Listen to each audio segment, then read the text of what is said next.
Hey everyone, I'm here with my dad here.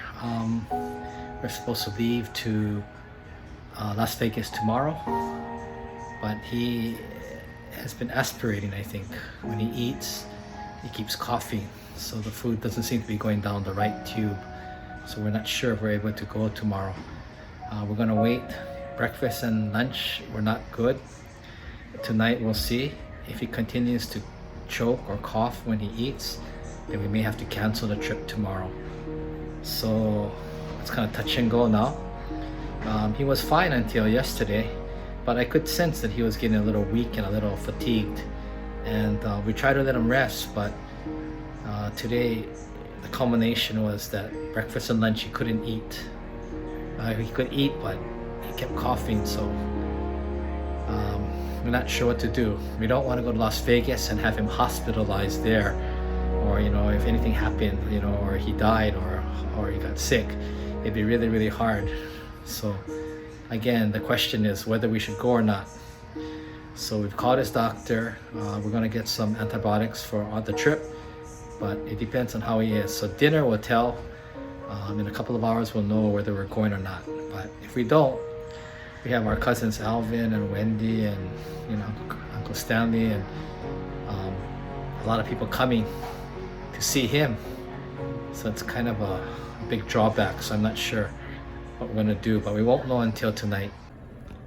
So here we are with Dad, going over if this is the best thing to do and what the best thing to do is here, and he's gonna give me an answer. What do you think? I don't want to give you. What? I think anything will happen. You don't think anything will happen? Do you think that you might be getting sick, like a cold? Or do you think that you might be getting aspiration pneumonia? Or do you think it's something like that? Huh? No. Why do you think that this morning, breakfast and lunch, you were coughing so much and then you had a hard time eating? I don't know. Something near the way. You still want to go? Yeah. Okay, let's do this then. Tomorrow morning will be the final check. We can still cancel tomorrow. We have insurance. If tomorrow morning breakfast you start doing that coughing and whatever thing, then we might have to cancel. I'm gonna come tomorrow morning with Sue early to make the final decision. Okay? Miyuki? Yes or no? Yes. Okay. So here we are, about to start off on the big journey. We checked in with Dad early this morning and the CNAs at his care home, and they said that he didn't cough and he wasn't aspirating or choking, so we are going to take him. We don't know what to expect. I'm a little bit worried, or I'm a little bit tense, but it all comes with part of the job of taking your seniors or your dad or mom to Las Vegas. So we're packing up the car, going to pick him up. There's the walker, his bag. And another thing is that we have so much baggage because of the other things that he has to bring in, like the diapers, the pads, the CPAP mask. It goes on, and he has to eat special food. So we have Ensure, all different things. My sister back there is in the back. She's about ready to get ready. And Patrick, my brother-in-law here, is going to be driving, and we'll be taking off to get Dad. So here we are, we're off, and as you can see, back here, there's no space. See my sister with the walker and the suitcase, and that's one of the things you also got to consider. Just to pick up and the drop off at the airport, you got to have a kind of a big car if you're taking your senior, your mom or dad, because we have to take these large suitcases with all the supplies, and that's like pads and diapers and Ensure, and so that's one of the reasons that we got three suitcases in the back. My backpack is over there, Sue? Dad's backpack. Yours is in the back. Okay. So we each have a backpack, but we're also carrying things like food for the plane, supplies in case of emergency, like handy wipes, let's see, flushables, and let's see, his thickener. He has to thicken all his food, so there's a lot of thinking that goes into this, and it's not for everybody to do this kind of trip, but You know, we always felt that it's good for Dad. And Dad, Last trip. last trip, how do you feel? Okay, he said. There he is. He's so excited. Yeah, I'm sure he's very excited. He has Inside. Parkinson's, so he's not able to really show. So we're off. Originally, we were considering maybe that we couldn't go because yesterday morning, breakfast and lunch, he started really coughing, sounded like he was aspirating. So we thought we might have to cancel. We have insurance, and that's, I would recommend to anybody who's doing a trip to make sure you have insurance, because you never know what could happen, even last minute. We can actually cancel until today if we had to. So that's a really good benefit to have when you are, you know, traveling with seniors. Just anything could happen. The worst scenario for us would be if once we got to Las Vegas, if he got hospitalized, or if anything else happened, or even if he passed away in Las Vegas. You know, that's the biggest thing. So that's the question is, you know, you don't want him to be sick or get sick in Las Vegas and go through that whole hospitalization. Someone has to stay. So we're just hoping that he's okay. We did get some antibiotics from the doctor in case we see any signs that he's not doing well, to, you know, that maybe the aspiration pneumonia is starting to set in, that we can give it to him. So my goal is just to get them there safely and get him back. That's all. And whether he wins or loses or whatever, that's all just gravy. The idea is just get him there. So Dad, this is the last trip, and there he is. How does he look? Full of excitement. This is the last trip, I really believe. So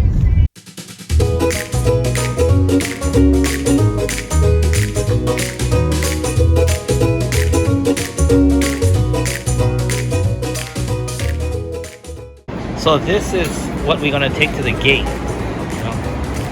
Jesse will check in the other 3 big bags, but still, that's a lot of stuff. All of that is supplies, food, of course our personal things, but Dad has a lot of things that we have to bring for. Then of course there's him here. Ready to go, Dad? Okay, he's excited supposedly.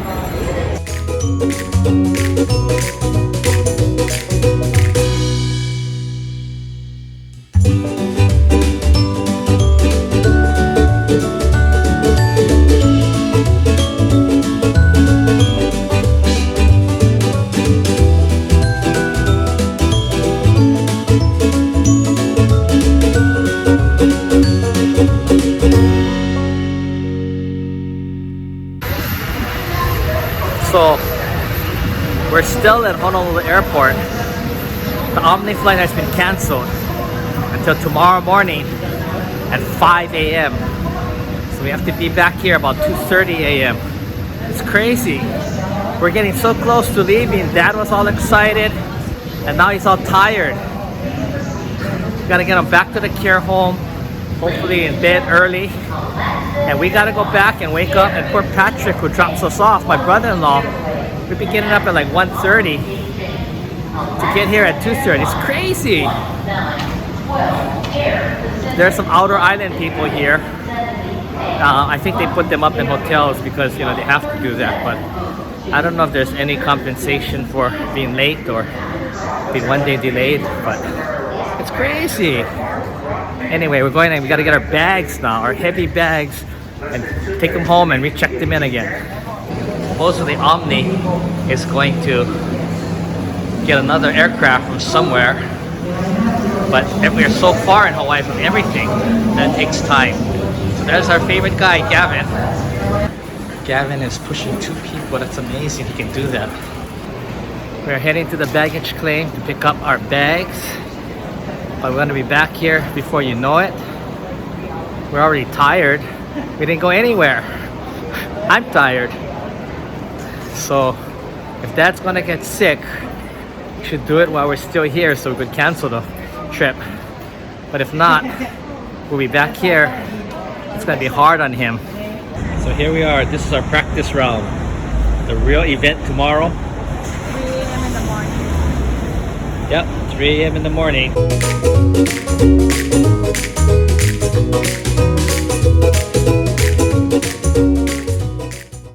So here we are. We're heading back home. We didn't lose any money, but we haven't left Oahu yet. There's my dad. He's tired too. There's our suitcase in there because we can't fit everything into the trunk. And poor Patrick had to come get us again. Gotta pick us up again. Sorry, Patrick. And so we're gonna try again, leaving our house at 2:30 a.m.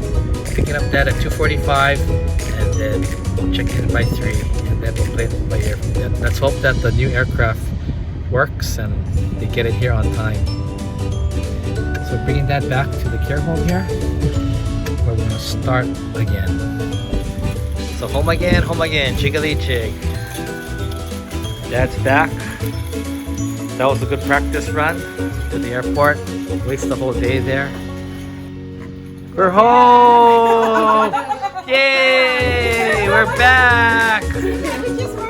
Yeah, did you miss us? Well, here we are, part 2, heading back to the airport. I'm gonna try again. It's 2:48 a.m. Heading down the highway, the freeway to the airport. Just picked up Dad.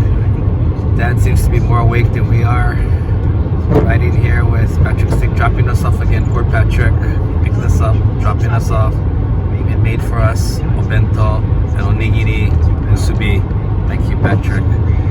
My dad's cousin Alvin and our other relatives, our cousins, second cousins Wendy and Brian, are already there, I think. So hopefully we'll make it there. I think more so than even, it's hard to cancel now because they're there just because Dad is going. So a lot of people are going out of their way to be with, to meet Dad. So hopefully we'll make it there. So we are here at Honolulu International Airport, and we just found out that the plane is not leaving until 11 a.m. and nobody told us until we get here. So there's a whole bunch of people standing around with their rides and things, and people who probably got dropped off who are stuck, and they would have to wait another 9 hours.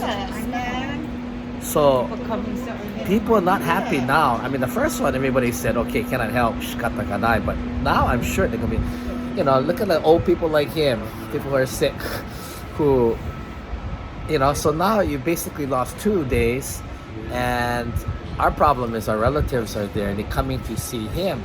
So is it worth, going and then just stay 2 days and then fly out the next day? It's project credit. Well, it's not even a credit. And they're going to give you some $400 for a future ride. But anyway, we are stuck and we are deciding what to do. And I'm sure nobody's happy. And those people who are dropped off and wait 9 hours. Was it 9 hours? 6 hours. No, 9 hours till the flight leaves. 9 hours till the flight leaves. We gotta be back here. So we go home again, like sleep, and then come back again, hit traffic. It's insane. So, and poor Patrick again, poor guy, he made for us onigiri and stuff. He wake up, go right. In fact, it's harder on him than us. He's still repacking again. After repack. Anyway, and I even asked my dad what he wants to do, and he said, I don't know. So his I don't know means, normally he would jump and say, we go. But it means that he is actually seriously feeling that it's got to be hard on him. So we'll go back and I guess think about it on the way back. But we're going to go back home anyway. Call the care home. Tell him he's coming back to rest. So here we have just picked up Dad.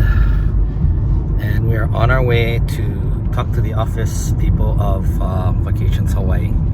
We don't have that much time, because we have to be at the airport at 9 and it's now about 8:14, so we'll see. Again, as I said before, we're trying to see what the options are. As I said before, I think it's a $400 maybe a voucher or something for future flights. But my sister's big argument here is that my dad, who this will be his last trip at 88 and Parkinson's and aspiration pneumonia, we think this is the last trip, so we'd like to hopefully use it for this trip. Okay, here's the update. We stopped off at the Hawaii Vacations office at Ala Moana Center of Vacations, Hawaii. My sister did her best to take on and explain But first, if you cancel, they don't give you the credit, the $400 credit. That's only if you fly. And we couldn't get the refund on my dad's ticket. If of course all three we thought we might be able to get, or at least his, because this is his last trip, and he probably won't be able to use the $400 credit in the future. So what's the point? It would be better to get it on this trip, since this is probably his last trip. The lady at the front desk, Marion, she was really nice. She was professional, but she could not. She had no authority. And the guy who's in charge, I think his name was Russell. Russell was not there, or not available. It seemed very convenient that no manager or nobody in charge was there. Of course, it's Saturday, but things like this are like code red. Keep your passengers and your guests, at least satisfied to some degree. So anyway, we also explained that we were disappointed with their airport service, that no one had texted or no one had sent out or had called us that not to come to the airport until 9, and also that they should have had more people on the curb, stopping people as soon as they were arriving, telling them that the plane has been delayed 9 hours, or maybe that you want to go home or not stay until and come later. But all of that seems to be mismanaged and very poorly thought out. I don't know if the President Bill Smith knows about these things, or the customer service, but there definitely is a problem. Now, as I said originally, is that I've been very happy. We've been very happy with their service. When things go right. And anybody can say when things are good, everyone's happy. But when things go wrong, then you really find out the fiber of a company or of an organization. And so this was to show us that Vacations Hawaii is still quite backward in the sense of, when it comes to critical thinking, it comes to authority, it comes to solving problems, dealing with decisions on the spot, that they still lack. They're way behind and backward, if anything. So, and the other guy that was there with us at the office too, he canceled 5 because he couldn't deal with that constant change. And of course he got nothing. I think Vacations Hawaii should, maybe they don't give you the $400 waiver, but they should at least offer something to keep their customers at least somewhat happy, like a compromise. But they don't do that. So you got to write another letter, then it's a case by case. So I think that Vacations Hawaii really has to really reflect and look over the way they manage the decision-making process, their customer service. So to continue what I was talking about before, we're now back at Honolulu International Airport for the 3rd time, and hopefully 3rd time's a charm. We're a little bit late because we stopped at the office